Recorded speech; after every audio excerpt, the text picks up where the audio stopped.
The Israel-Iran conflict could be a huge risk for the global economy. Here's why. If it can't control its own skies, Iran could end up using its ultimate bargaining chip, which is blocking the Strait of Hormuz, a tiny 24-mile-wide choke point south of Iran that leads to the Arabian Sea.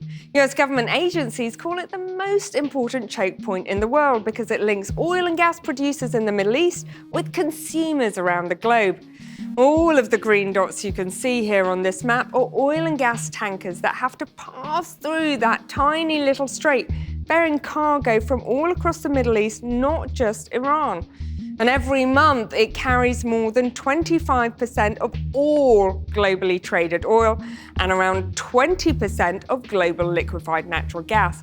And the latest figures show where that oil is going. 84% goes east to China, Japan, and South Korea, which is why these regions are particularly concerned about the crisis. But what does this all mean for the UK? Well, for every $10 jump in oil, you get about a 5p increase in petrol prices.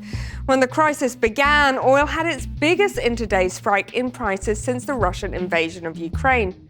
Then there's gas. The UK is heavily dependent on Qatari gas, which relies on the Strait of Hormuz.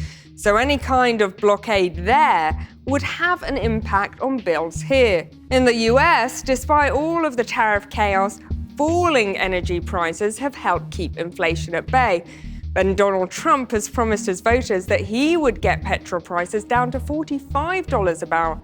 So if this conflict continues, that would put Trump's economic promises under strain. And today, two giant oil tankers collided near the Strait of Hormuz and caught fire, with lots of reports suggesting it could be down to radar interference, adding to fears that that choke point could prove increasingly dangerous during this conflict.